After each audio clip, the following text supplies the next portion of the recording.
The following is a special presentation of the Buccaneers Sports Network. This is the Jay and Keith Show. Two broadcasters, two microphones, and one meticulously scripted podcast. You what? Just kidding. Get it, J.K.? You get it. That's what I thought was so funny. It's not funny. Alongside Keith Brake, here's the voice of the Bucs, Jay Sandos. Friday edition, Jay and Keith, the podcast. We are fresh coming from the practice field. We watched practice on Wednesday, Thursday, and Friday. It is football season, big boy. Football. Football. The foot meets the ball, and that's how the football starts. You know what's funny? If you ask ChatGPT to write about football, it writes about soccer. Because it uses the more common global term. Football is, of course, soccer, association football, as opposed to gridiron football, which we are going to discuss in great detail today. Yep, I'm kind of excited because I didn't know what to expect. We've talked to a lot of the coaches. We've talked to a lot of the new players, talked to returning players. We've kind of see people in the hallway and just randomly sometimes introduce ourselves. Sometimes they introduce them. Sometimes coaches bring them down. I mean, just trying to, again, in today's world, but even football in general, you're talking about every year there's probably 30 to 40 to 50 guys in a normal year dating back through all of history. Now you're talking there could be 60 or 70. Now, there wasn't quite that many at ETSU, but in today's world, that is something new. And then the other fun part now that didn't used to happen years ago is now the ever popular, I can change my number. And so everybody changed their number. And then I spent all this time learning people's numbers. And then I'm like, who in the world's number one?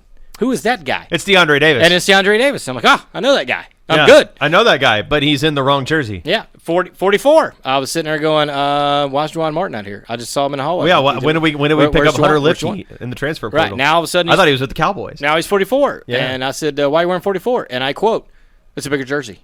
It's the fullback number. I was like, 44 is the fullback number. Like that's like wearing 44 in baseball is that's the slugger number. It's your Hank Aaron's, your Reggie Jackson's, your Clint Freeman's, Paul Hoylman's. Yeah, right down the road. Yeah. Sure.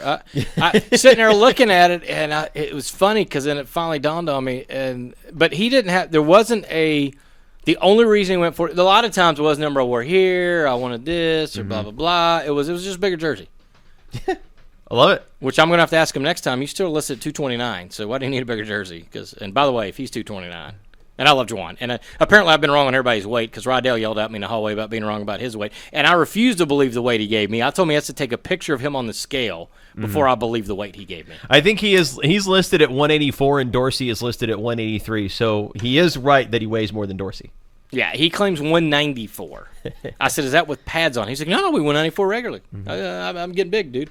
Or bro, I think call me bro. I'm getting big, bro. I say, all right. He's a Florida kid. You know how that goes. All right, so there's a lot of things we can do because the first couple of days they just had just basically helmets, and then today they just put on the shoulder pads. They're still not full contact, all the other things that go with it. So a lot of ways to attack this. I don't know. Do you have a thought process? Do we random string? Well, do we have a theme? I think first we should probably, before we dive into anything else, we should probably talk about the quarterback competition. Okay. Because of just our first impressions of May v. Dorsey v. Rydell. First impression was Dorsey v. Rydell. Is that what you said? I'm trying to rehear. May, Dorsey, Rydell, the three guys that are correct. That are on scholarship at ETSU competing for the starting job because it is a competition. And I think that's entirely reasonable to have your quarterback competition be a competition. You know, like you should make, even if you have a guy that's the guy, and even if it becomes clear that he is the guy, I think he should still have to earn it. No, everything should be earned. Yes. That was a big thing Randy Sanders used to say when guys would come back, and sometimes they wouldn't be a starter early, through camp, and they would be like, well, I was starting last year. He was like, well, great. I brought in these guys to be better than you. So you either need to step it up or prove that you need the job, or these guys are getting the job. Yeah.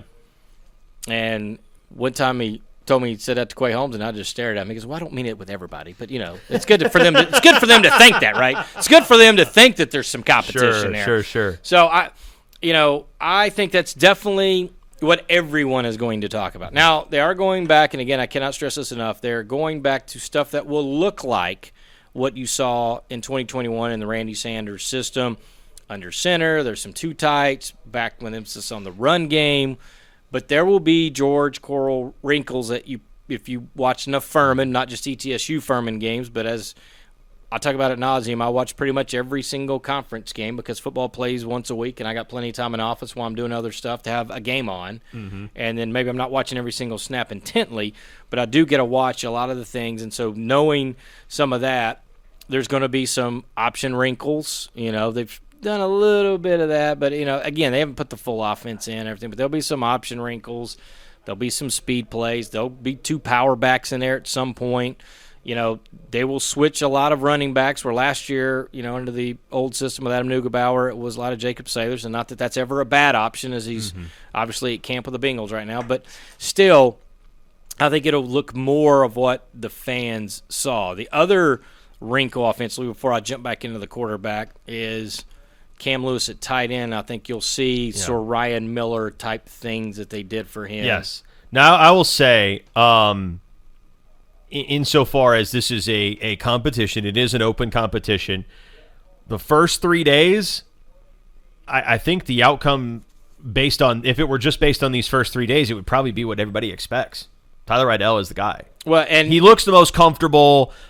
He's got the best chemistry with the receivers. I think he has a really good feel for not just Will Huzzy's catch radius, because those two are super close, but Enosh Carter, even Tommy Winton. Although Baron Mays had some pretty good connections with Winton as well down the field. He got a beautiful catch on the end of a shot play. It was like you would love to hit the receiver in stride, so from that respect, maybe it was a tad overthrown, but if anything, it was right where it needed to be for Winton to lay out and make a catch, and that's a guy that I think we'll probably be talking about a lot throughout fall camp. But right now, if you ask me, if they had to go on August 5th and play Jacksonville State, Tyler Rydell's the starting quarterback, and I haven't seen anything that changes that. I think going back to a system that he was very successful in and knows, and granted, again, it's not the same verbiage. There are some, but a lot of the principles, a lot of the things, route concepts and stuff are coming back, and so he should have an advantage because none of those other two were on the roster. So I would imagine he should, by default, for the simple reason of knowing it. Now, also making throws is what we're talking about as well. He's looked the best making all the throws that they've asked him to make. Barron has made tremendous – that was the big knock, right? He's having trouble throwing the ball. Can't complete. Down the field, Barron throws a really nice ball. He does. Agreed. And he has really improved that. I think where he's still a little behind the other two is if there are some 5 to 7 yard quick outs, quick hitches, little slants. He's not as comfortable, it looks like to me, in that realm. But you give him a 15 yard and further post, corner, double move style, any of that, go routes. I mean, he looks tremendous. That's a whole different looking throwing quarterback. And then Dorsey just looks like a guy, he's just figuring it out. Yeah, the biggest thing with Dorsey is that he missed the spring. And I think that's important context for him, is that normally a transfer quarterback comes in and they have the spring to kind of get acclimated. He did not have the spring to get acclimated, to really start drilling down on the offense. He started learning this offense on like July 7th.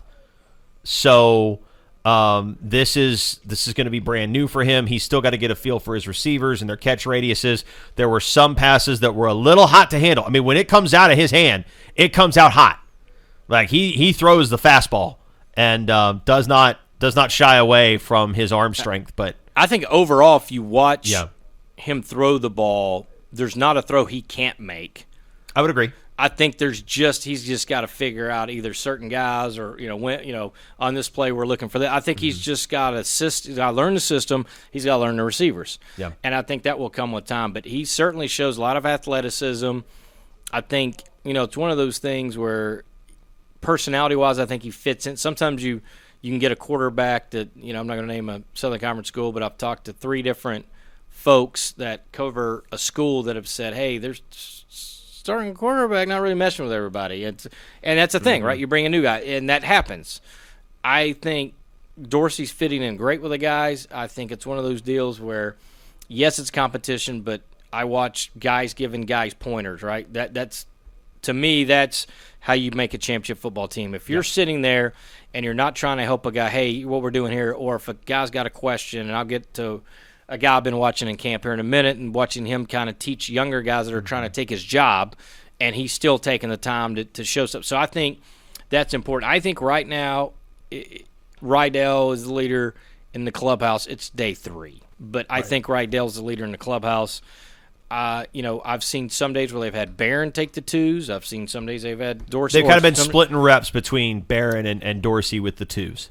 And so we'll see how that progresses and how it goes. And, again, they've not hit. And all of this doesn't really matter in the scheme of things because football is a collision sport. Right. And right now once they're not we colliding. see the scrimmages, I think we'll really get a feel for who does what. But even then, you're going to have to give Barron May and Timmy Dorsey some reps with the 1s at some point to really get a feel for what they might do with the 1s. Yes, and because the 1s and the 2s on this particular ETSU team are going to be pretty sharply different. Yeah, I think other than maybe running back, I think I would feel pretty good about running back the 2s. Heck, honestly, I feel pretty good about the 3 right now. But I think when you get past Anaj Carter, Will Huzzy, Will Huzzy, Anaj Carter, Cam Lewis and what they're trying to do with him. Yep. And then you Noah get West, and then Winton and Giardetts have looked promising, and but Quinn's made some plays. Caballero, but Caballero has too. Yeah. I think Caballero, not much drop off there. I think Winton's had his moments. He's looked really good. I think Giardetts is going to be really good. I think both those guys in time, and because they're going to have to step up next year. Mm-hmm. Lewis is going to be gone. Carter's going to be gone. Huzzy's going to be gone. I mean, those, Quinn's going to be gone. Yeah, you're going to need pass catchers. So, I mean, they're going to have, and then, you got one true freshman, one redshirt freshman. I mean, they're going to have plenty of opportunities. So if they can just grow this year, but right now, when they take those guys out, and Adriel Clark's trying to come along too, but when you take sort of the 5 guys I talked about out, there is a distinct drop-off in the pass catching right now. Mm-hmm. There's, again, all this is 3 days in. There's a distinct drop-off. I think other than running back, the line's still trying to figure it out. There are a lot of new guys. There's a lot of different combinations. There's guys that were playing on the right side and now trying to play on the left side. It's a different blocking scheme than what some of the guys played last year. Mm-hmm. And considering there's still transfers and freshmen coming in, that we're in a whole different realm of blocking football and how you want to do stuff and the checks and all that. So offensively, everyone wants to know about the quarterback position, and we'll keep an eye on it. We'll give you our untrained quarterback eye thoughts on it. I think you've been around at really, the highest level at our level, watching North Dakota State and NFL I watched Trey Lance and Zeb Nolan, and Trey played in the NFL, and Zeb went to a bowl game with South Carolina as the emergency starter. He thought his career was over, and one day Shane Beamer hands him a helmet as he's walking onto the practice field. Say, here's your helmet. You're our quarterback now, because they had so many injuries. So, I mean, that was – I've seen guys really duke it out, and I think, if I had to make a decision right now, it'd be Tyler Rydell. They are going to have plenty of time, plenty of information, and I don't know what will happen as more data points come in, but certainly Rydell appears to have the upper hand, as I think many folks would expect, being that he's, the 3-year incumbent starting quarterback now? Yeah, played several games in 2019, but started a couple games in 2020. Started 3, then got benched and went back to starter. Played all of 2011. 21. 2021, correct. Yes, I think he's out of eligibility then. I would say, that would be, if he played in 2011, I was going to say, that's a heck of a 10-year-old there. Trying to do the math. Started 8, then he started 13. He started. So you're talking about 20-plus games. Mm-hmm. And still 2 years left this year and next year if he wants. So, certainly. Yeah, agreed. He's got the most snaps. I mean, Bear May saw a cup of coffee here and there. They ran some packages for him, and knowing that Coach Corals loves the option and knowing that that's not a bad option if you want to make everybody respect the quarterback run. See, I was trying to get there. No, you let me did. finish. That was good. Let me finish getting there. So that was good. I think that certainly, if Barron had a great attitude last year, I think because he started to play a little bit, then it kind of went away, and they figured out how to get him on the field, and he was ready to go. I think if Barron continues to do that, they're going to have a spot for him in some special situations. I think around the goal line, because I just think Coach Corrals at some point, and the way he wants to just keep people honest in the option game, I think you may see that. I could be totally wrong, but it wouldn't shock me if there isn't a package again for Barron May. All right, so we've talked enough about the quarterback competition. We're going to have plenty of opportunity to discuss that further later in fall camp. I want to just get first impressions, keep it simple. Give me 3 guys that stand out to you, and I'll give you 3 guys that stand out to me, and we'll kind of build our discourse from there. Okay, so I'm going to pick 3, and you're going to pick 3. Yes. So that's a pick 6. The best games of the week, or at least the ones these two dorks want to watch. That's not what that's for. It's the wrong pick bumper. 6. You think that up all by yourself? That's not what it's for, but that's clever. That's clever. It's not what it's for. I mean, 3 and 3 is 6. We're picking 6. Let's go. Pick 6. All right. You want to flip a quarter, or are you going first? Me going? What do you want? I don't have a quarter, so All right, you want rock, paper, scissors? Sure. Rochambeau for it? Okay, here we go. On 3 or on shoot? 1, 2, 3, shoot, or 1, 2, 3? Shoot. 1, 2, 3, shoot. 1, 2, 3, shoot. 1, 2, 3, shoot. 1, 2, 3, shoot. You're first. I go. Wow, it went like 4. By the way, nobody could see that, but we picked both scissors, both paper, and both rock. and I stuck with rock. Here we go. Oh man, it's like that's who blinks first. Okay, I'll blink first, and I will go first. The guy that stood out to me the most over the first few days of fall camp is Javon Henderson. We've talked about that position, cornerback, quite a bit. It's a position that is lean on experience, right? Because Elijah Huzzy's gone, and you lose a couple other guys to graduation. It's not a spot that's got a lot of veterans in it, and Javon has the opportunity to step up as a redshirt freshman and be a leader in that group, and he has grabbed that bull by the horns. He looks great. He's battling with Huzzy and Carter, and Huzzy gives as good as he gets, but he's been able to do good work on Carter. He's been able to do great. I mean, anybody else in that receivers group, he just eats. He just devours them. And I'm really excited for Javon to have a big step forward this year. As the boundary corner, I think he's going to be just fine at that spot. Now, who's behind him? Maybe Gabe Westcott? Not sure. But I look at Javon as this guy has come to play. He is not messing around in fall camp this year. So I will give you a story about Javon. I told Keith this because I was watching one-on-one drills on Wednesday, first day of practice, and there were twice that Will Huzzy and him locked up.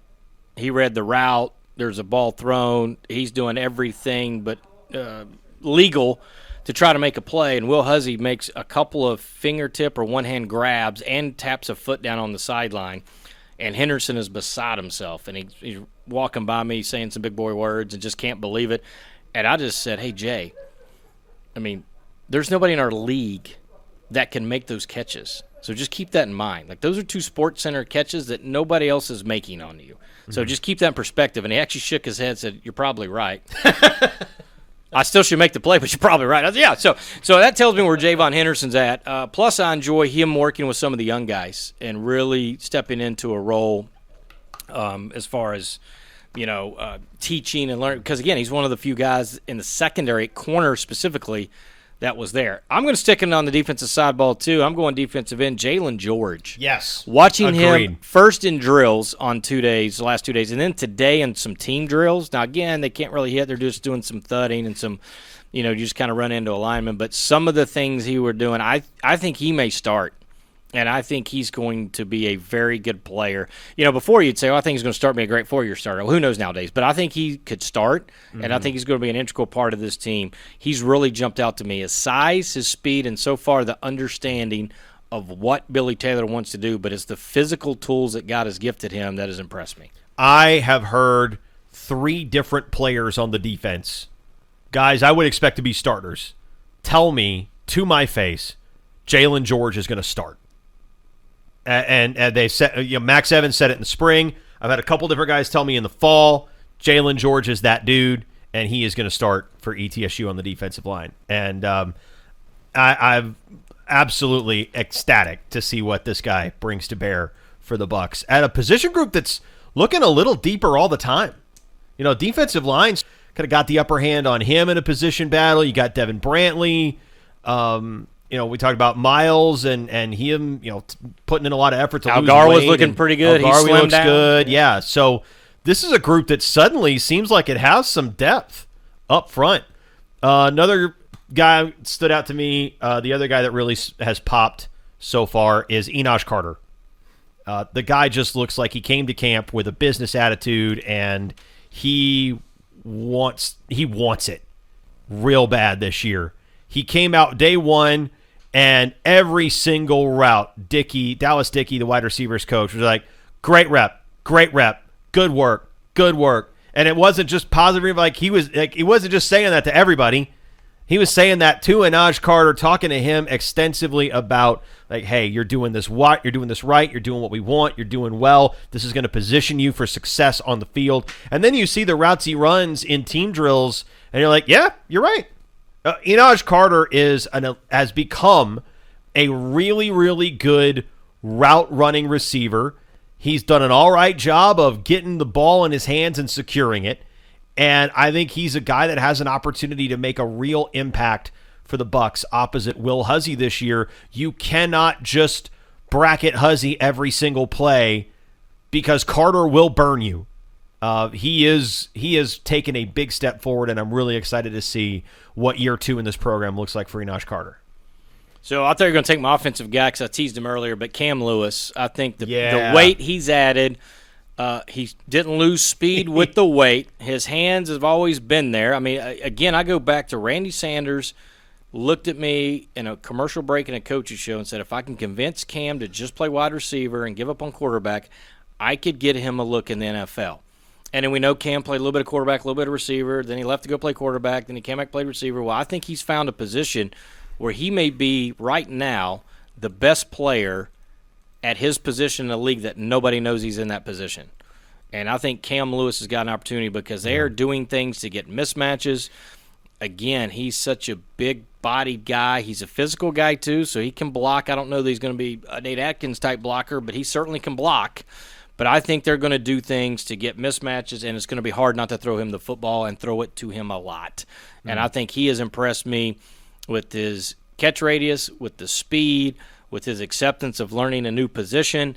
So he has stuck out to me. And they said he was going to there, and I know Coach Coral said, I think Ron Miller were trying to do some different things, but a lot of the Ron Miller stuff was kind of play action, moving across the formation. They're just flat out putting him at tight end or in the slot and having him just run by people against, either the backer, safety, or even some of the third corners. So I'm real excited to see what Cam Lewis can bring to the offense because last year there was no tight end play, and it wasn't because they weren't there. It wasn't like No West did have some catches. Frierson made some catches, but they just didn't utilize the tight end in the new system, and now you can go back into a two-tight. Tim Stayskull may be a guy that gets some reps, but you go with West, but you go into a two-tight situation, and then, numbers games say run, they're going to run the ball. Numbers games say don't. I mean, if you got West, Stayskull on the other side of Lewis, I mean, that's tough because at some point they're going to try to take away Lewis.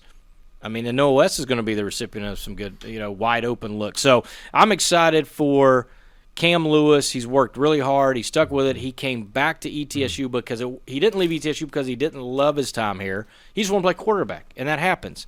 And it didn't work out where he was at, and he said, you know what, I want to go back where I was happy, and he came back. And so just the work ethic he's put into, I'm excited to see what he can do. And I think that's just another weapon for whoever the quarterback is going to be in George Corals to utilize. Tory Lambert. Tory Lambert is going to get the 4 games and I think he might get more than that.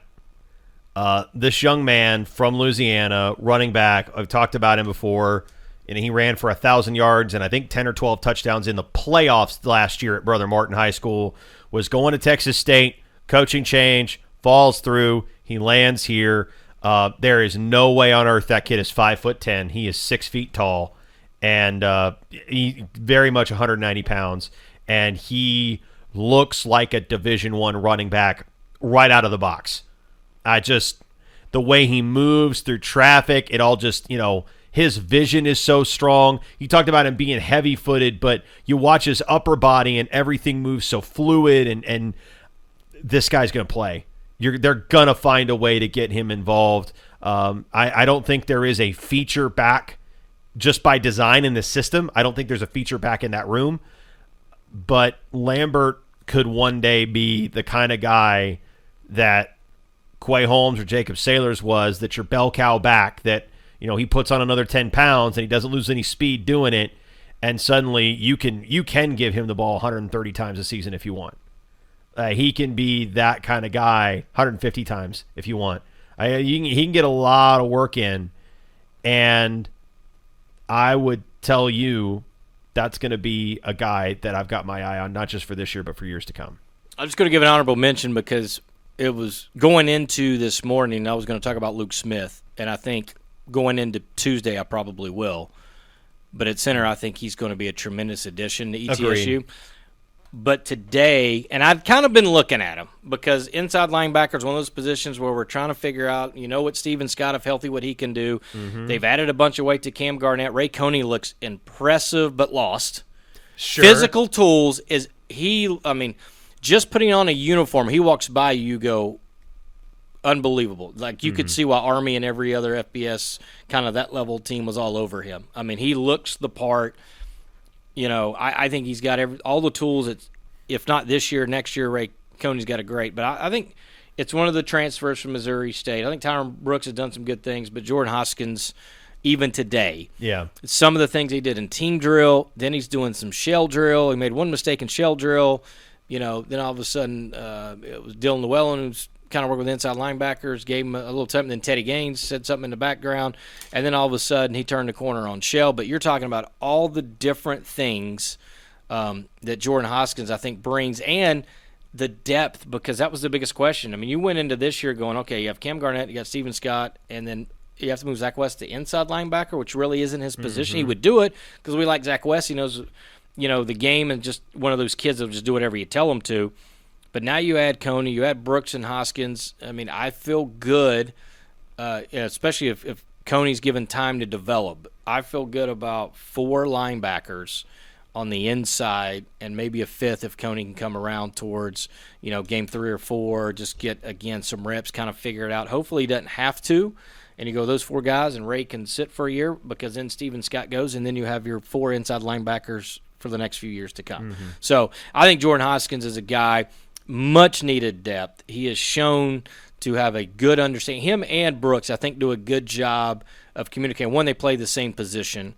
And how about that? They played the same position Missouri State, competing against each other. They do the same position here at ETSU. They compete. They work together. It's similar to Chris Hope and Sheldon Arnold, but now those two can separate and both be starters.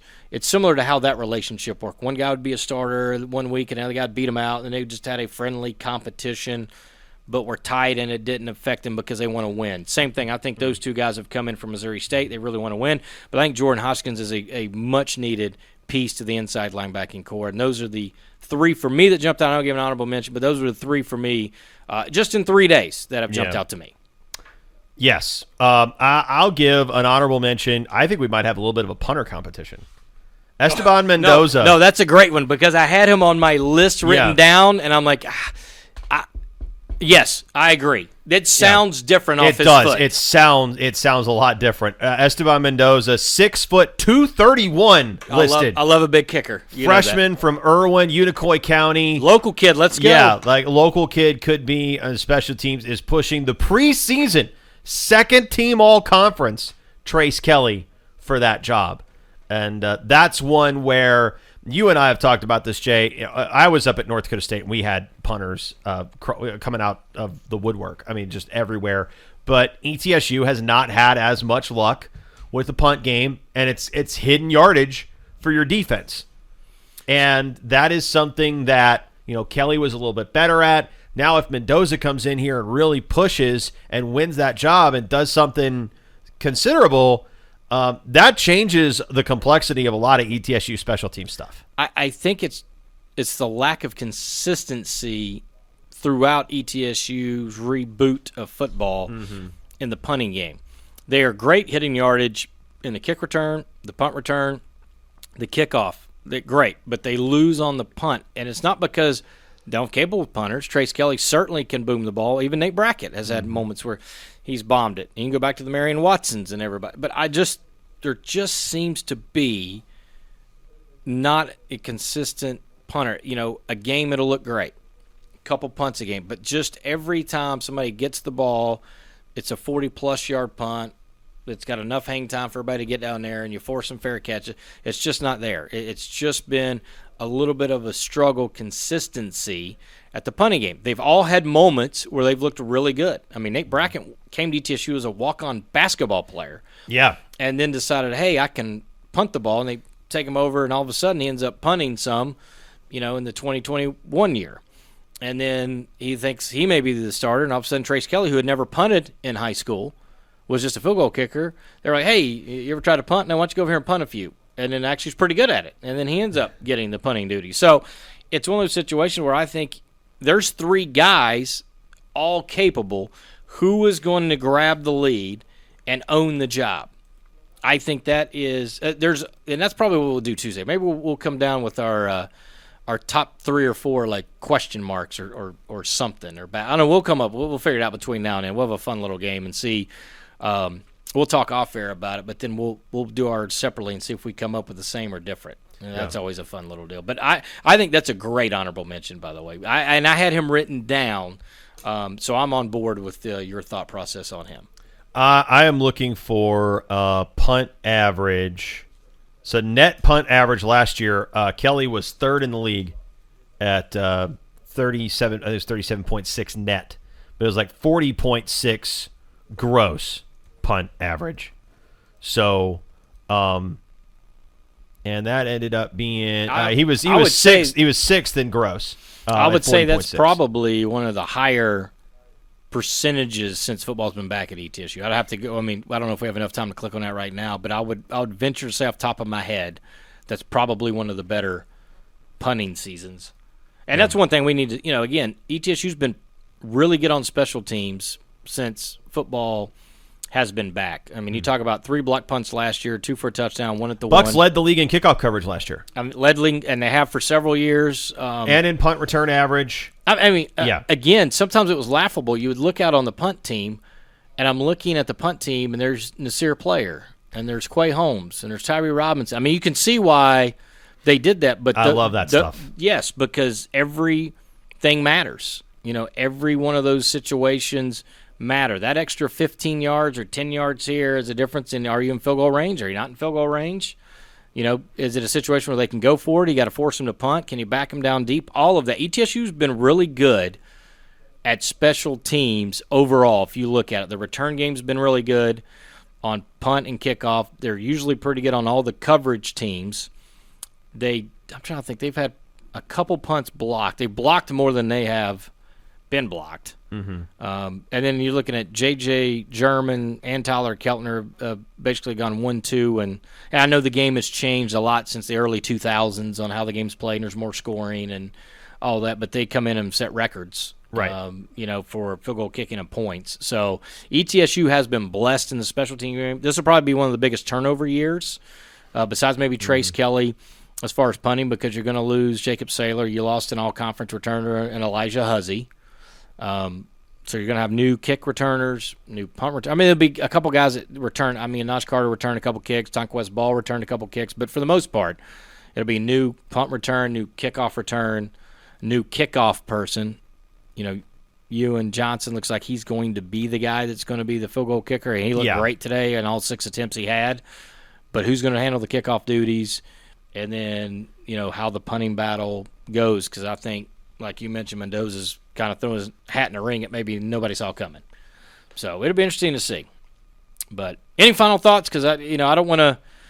We got a lot of time. I don't want to roll through everything we got. People have asked me if this team is going to be better than last year, and I think after seeing them for 3 days, it's an unequivocal yes. Yeah, that's my answer. I say this. Are they going to be better than last year? Yes. And then they say, well, how much better? What does that mean? I don't know. That's my next answer. Mm-hmm. I don't. I can tell you I like what I see from the staff, the energy of the team so far. I think the younger coaching staff, the different coaching staff, that going back to something of offensive that the offensive guys know has got them excited. I think having Billy Taylor rove as just a defense coordinator that's not coaching linebackers exclusively but roving to the groups is tremendous on what they're doing. And I think Dylan Llewellyn, who was thrown into some of the special teams duties last year, proved that he kind of carried that tradition on. And I did mention Teddy Gaines, who's a volunteer coach that they're working through the process of trying to get full-time because Chris Grimes left.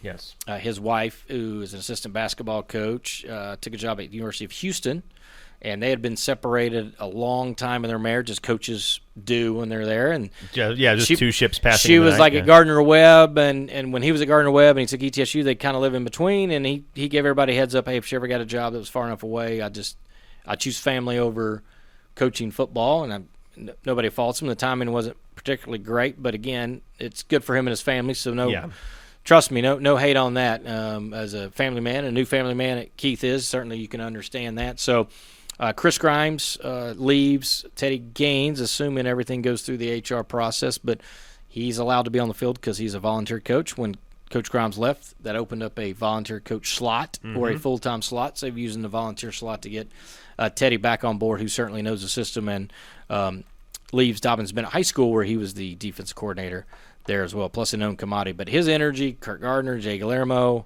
I mean, it's just a different feel. Llewellyn, Gatewood, all those guys. And I think that's the biggest takeaway of why I think it'll be better. It just looks and feels different than what it did last year of everyone energy-wise.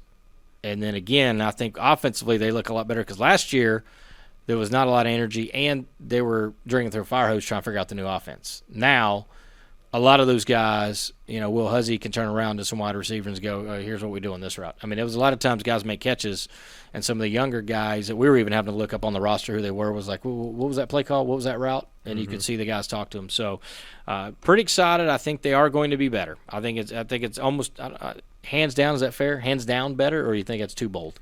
I think go with better. I think they will be significantly better. Okay.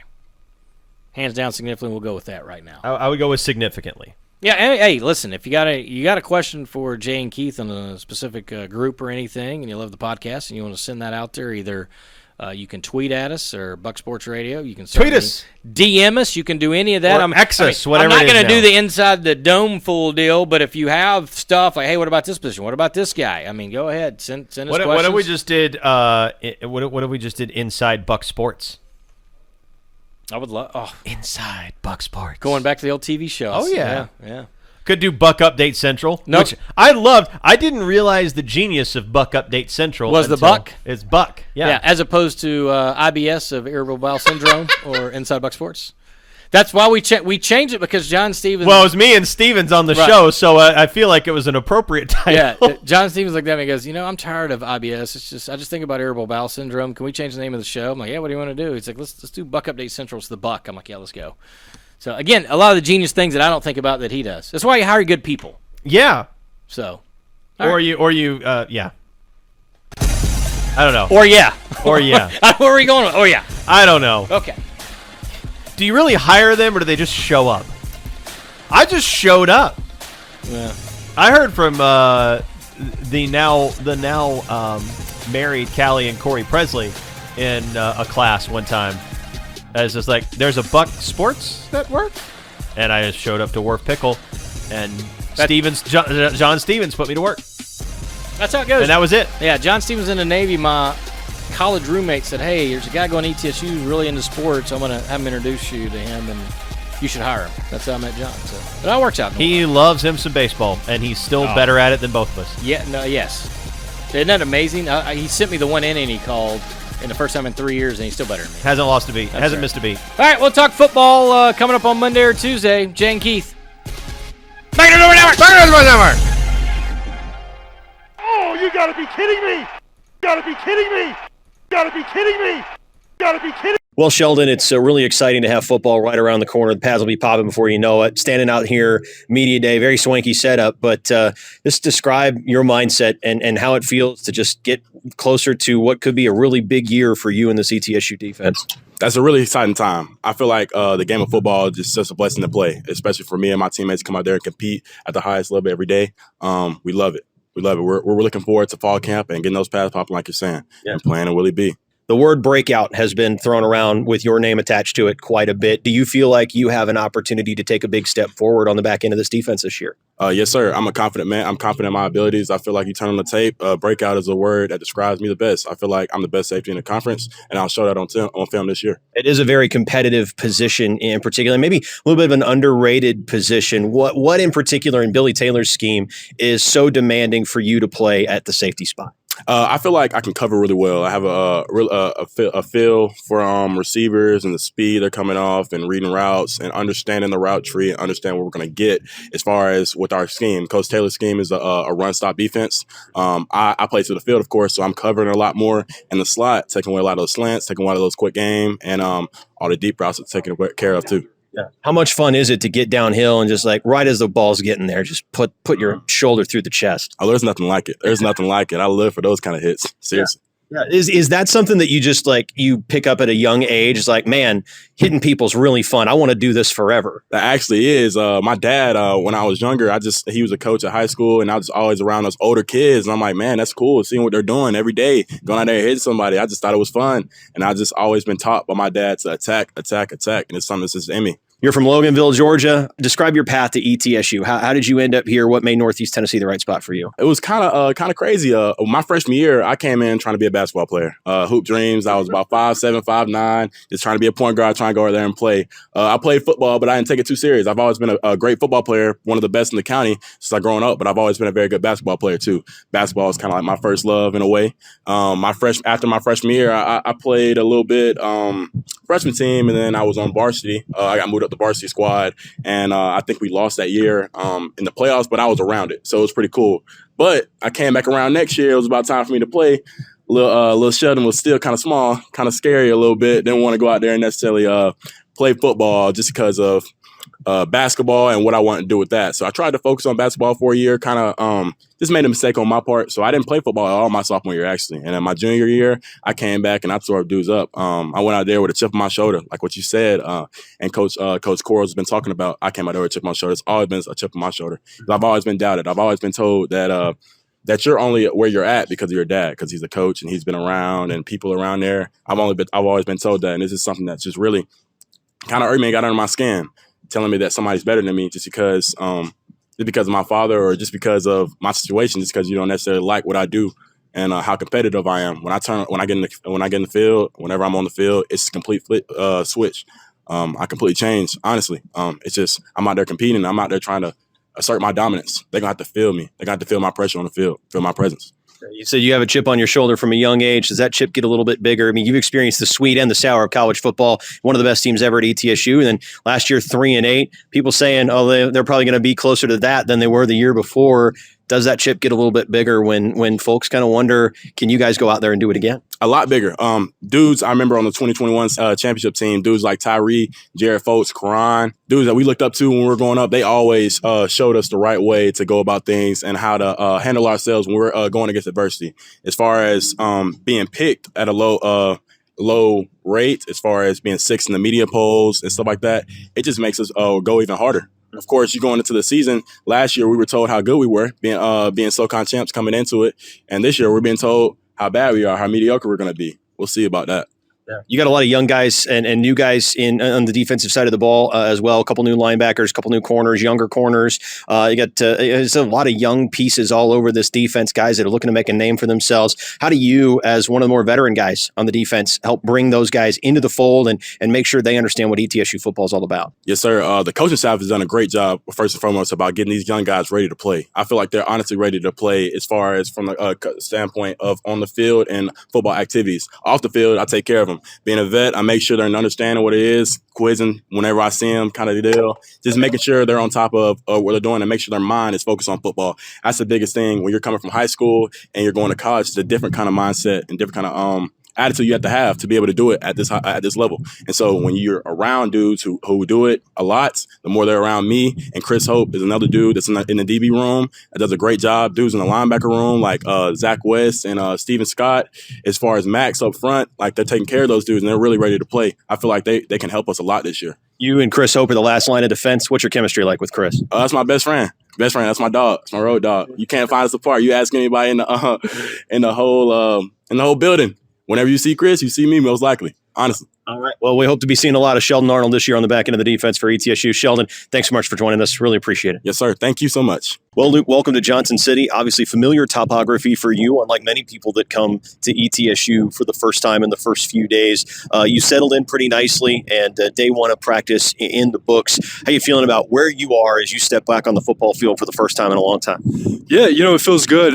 You're right. It's been a minute. I wasn't in spring ball, because my last season was at App State, and then I was just a normal student. So finished out my spring semester, just kept working out, but on my own. So, it was good. It's really good to be back out here, run around a bit and throw the helmet on and stuff, and it feels good. It kind of worked out for you because you graduated from App, which is a very well-decorated business school, and it was kind of an easy process for you to get into ETSU for your MBA. Was that a major factor for you in choosing where you wanted to go as a graduate transfer? Yeah, no, it definitely was. So App State is an AAC. I think that's the abbreviation. I don't know if I'm right. AAC SB accredited business school, and there's a lot of those. So ETSU is also. So if you graduate with over a 3.0, they recognize that. So then you could automatically get accepted into the MBA program without having taken a GMAT or doing all kinds of stuff, like a bunch of hoops and hurdles. It's pretty cool. Well, what does it mean to you to just, stay in Southern Appalachia? You're from Lebanon, you've got family in Middle Tennessee, very short drive, even shorter drive for them than having to go all the way up to Boone to watch you play. What does it mean to you, though, to kind of really settle into Appalachia for your football career? Yeah, it feels good, man. It really does. It feels good. Not quite as cool, as Boone, but the temperature's better than, Middle Tennessee, the fishbowl down there.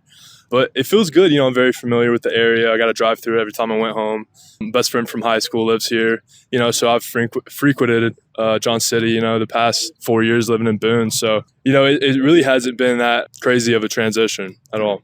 What was the football factor that really decided that, ETSU is the place I'm going to go play? I want to go play here, whether it's scheme or coaches or just meeting the guys. What really separated ETSU for you? Yeah, it was a combination of things. I really like Coach Quarles. He seems like a stand-up guy. The football, I like the facilities, man. It's really nice. And really just the proximity of where it's located was a big thing. So I was like, you know what, I'll take a visit there. And when I came on my official visit, the guys were super cool. There wasn't really any students even on campus, but we still had a good time. And I think that's a big thing is, can you have a good time regardless of like people's on campus? It's just the guys, being around the guys, super cool. What's your first impression of Jay Guillermo, your position coach, a guy that I asked somebody if they've ever taken his blood pressure, and they said no, and I don't want to know. He seems like a really intense guy, gets after it a lot. Yeah, I like him a lot. He reminds me of my first O-line coach, Nick Cardwell, very fiery. It's what I'm used to. So, that's nice. It's just what I'm used to. I like it. I like somebody that's going to be on your ass a little bit and not, let you get away with stuff. You know what I'm saying? He really tries to get the best out of you. Does it mean anything at all that he played the game not that long ago? He's got a national championship since you were playing high school ball. Oh, yeah, absolutely. I'll tell you a funny story. So I originally committed to Duke, right? Drew Duke, he was the O-line coach. This is sometime in the spring semester, I get a follow from Coach Jay, and he followed me on Twitter, asked me for my number and stuff, but he didn't have this was right after he took the job. So he was calling everybody and stuff. So when Jay calls me for the first time, he was like, I'm super excited to meet you, super excited to coach you up and stuff. And I was like, Tell me what position you're coaching again. So I had no idea. The first time I talked to him, I had no idea he was going to be my O-line coach. But I think that is really, really awesome that he has been there, done that. It just means a little bit more when he tells you to do something because he's done it at the highest level of college football. Winning a national championship at Clemson. So now you've come in. You played a lot of guard at App. Yeah. I don't know how much center you played, but right now you're taking a lot of reps at center. What's the biggest difference and the biggest challenge in making that jump a little deeper inside the O-line? I've played center my entire career at App. However, most of my PT on the field was at guard. So it came to be a spot where I was needed at left guard and then right guard. So, I transitioned, but, for 2 years I've been practicing center. But so now I would say I am a little bit more experienced at guard because, that is what I have most of the game reps at. But I've done center for a long time. So I think I'll be ready, be good. You're kind of the quarterback of the offensive line in a sense. Like you're the guy that makes all the checks and all of that. What is unique about this system, you think, or is this scheme with a lot of wide zone stuff involved? Is it something that's going to be pretty quick for y'all to pick up?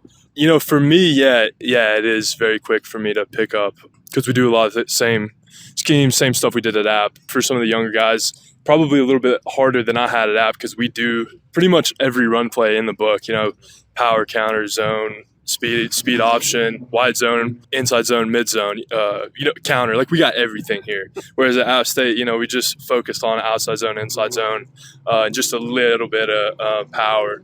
But so, it hasn't been too hard because especially the combinations and the verbiage we speak with is the same as far as like your play side combinations and stuff.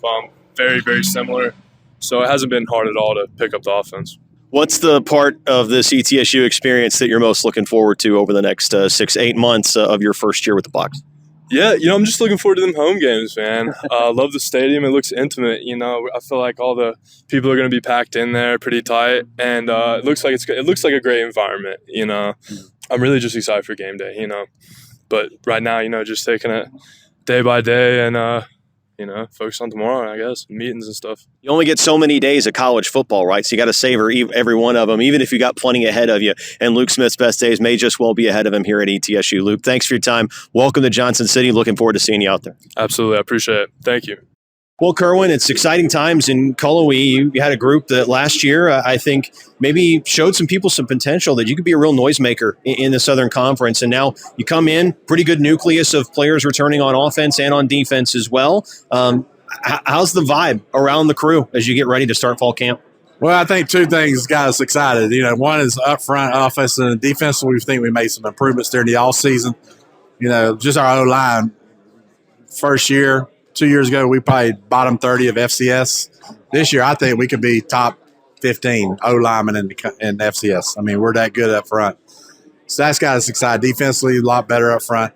But the one part that when you're building a program, you try to create all this talent and you bring it in, and then you're sort of waiting year 2, year 3. When is it going to happen where all this new talent comes together as a football team and trusts each other and plays as a linked football team? And we seen it against Mercer. Mercer was a good football team, man. They were hooked up, and you tell they had that championship DNA. I even told our team after that's what it's supposed to look like. They whooped our butt, and I think you have to go through tough games like that. And I think then late in the year, we seen the last 3 games. We won those last 3. Was able to beat Chattanooga, which is a really good football team, and we found a way just to play together as a team and trust each other. So that's got me excited about this year is that we're starting to turn that corner of not just being a bunch of individuals, but having that championship DNA. And hopefully that'll continue to grow as we go into this year. Well, Cole Gonzalez is top of your depth chart, and obviously every position is an open competition, but how do you feel about him after what he did for you at the end of last year as a potential starting quarterback this fall? Well, you know what I like? We knew he had the physical abilities. We all recruit because we see a guy can throw it, move around, make good decisions on film.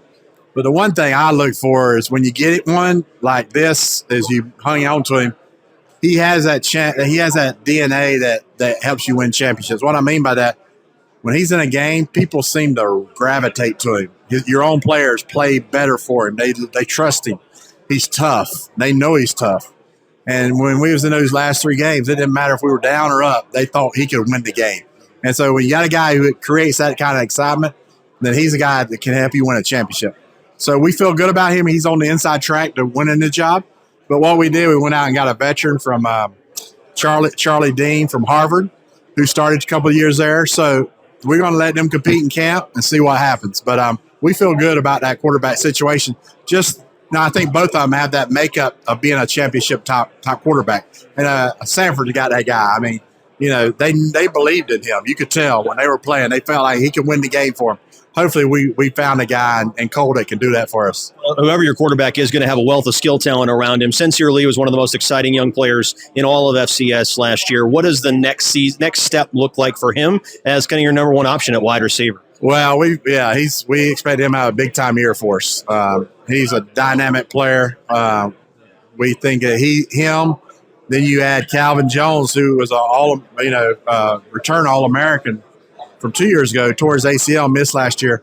Calvin's from North Carolina, really dynamic player. So now we've got those two on the outside. They're both tough, physical competitors. David White, the big 6'3", 6'4" kid, is inside playing. There's going to be a physical presence inside. I think that's what we're looking for at every position right now. For us to go where we're at right now to a championship level, toughness, right?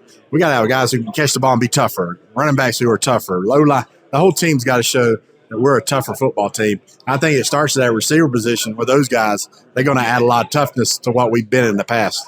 Defensively, you got some guys that have made some really explosive plays for you, kind of high risk, high reward mindset at times. Do you want to hang on to that? Is that something that you try to temper a little bit, say, hey, you got to really pick your spots? How do you bring this young defense along? Well, we busted way too much, and there's a lot of with youth, right? But that's still, if you want to be a great defense or a defense that has a chance to win a championship, you've got to make people earn it, and you've got to make sure they don't give up easy plays. And we've done that way too much in the last 2 years. Easy throw for a touchdown, easy run. If they're going to score, make them go 10 plays, right? Make it be tough. And if you do that enough with the athletes we have, we'll find a way to make some plays against them. But just can't give up those easy ones. I think we've added some veterans on the D-line from Akron, a couple guys. We added a veteran linebacker at Virginia Tech that's coming in. So we think adding a couple of veterans like that, along with these guys continue to grow. You got to remember, we played a lot of freshmen and sophomores last couple of years. So now they're starting to turn into sophomores and juniors. We think now, if that's going to be the key for us, can we turn into more of a championship defense where we make it tough on people? If we can do that and be a physically tough football team on that side of the ball, then we'll have a chance to compete with the top 4 or 5 teams. A lot of your young guys are now maturing. Is this the time where you say, now we need to be aggressive in the transfer portal, now we need to go supplement the players that we've developed and go get some veterans that can make a real impact for us? Well, we did that to a point, especially on the defensive side. We think our 2 classes that we've brought in there are very talented. But 2 defensive ends for us have both gained 30-something pounds, this offseason. So they're really maturing, starting to develop. But we felt like we needed to go out and get some of those veterans at each level of the defense, all 3 levels. And we've done that. Hopefully that's going to elevate us this year as these guys continue to grow and get older. These veterans are going to help sort of improve that defense to the point where we got a chance to compete against those top echelon teams. I heard you telling the story earlier about how you're enshrined in Canton. How did you make it into the NFL Hall of Fame? Well, there's different ways, but I tell people that all the time, and I'm not lying, but I was with the Indianapolis Colts, who was playing the NFL Hall of Fame preseason game, and each team, we went and toured the Hall of Fame the day before, and so we're in there, and people's like, Kerwin, you're in the Hall of Fame, so we were in the main part, which is where the true Hall of Famers are. But you walk through a door, it's called Inventions of the Game. And I played in the World League of American Football back in the 90s, and I was the first one to wear the helmet cam. So when you walk through the door, the first thing is the helmet cam with my picture of me wearing it. So I made the Hall of Fame. You did, and you shared the NFL record for passer rating as well with a few other guys. But hey, those 5 passes are unforgettable. Kerwin Bell is the head football coach at Western Carolina. Kerwin, great to see you. Thanks so much for your time, and good luck this season. Thanks a lot. Appreciate it.